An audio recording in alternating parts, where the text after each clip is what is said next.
So you're trying to set up your router and you're getting this. First, you need to go to your device manager and then have a look at the Ethernet port.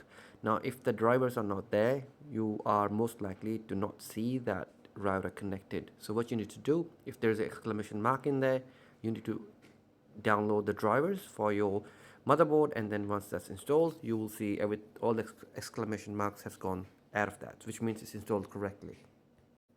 Once that's installed, have a look at your router page. Now, if you're not sure, normally it's router.asus.com. If not, just have a look at the back of your router. Normally it has the username, password, and the website you need to use. If not, you can just find that by using ipconfig on your computer. So run the cmd command prompt and type in ipconfig and look at the addresses. Normally it's going to be like 192.168.1.1 or 50.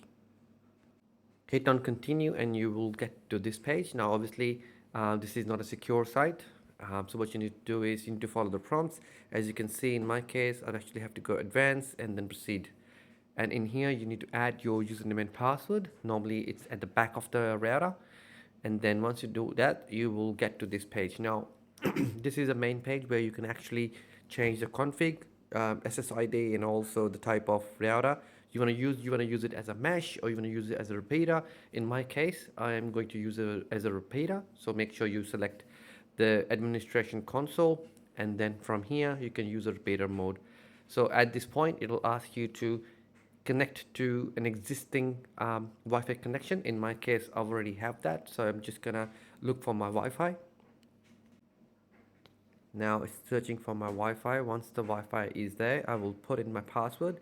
Now what's gonna happen is the primary one that's sitting near my modem is gonna be the primary. This is gonna be the secondary. Now it's up to you. If you wanna use the same name going forward, or you can actually use a different name for it.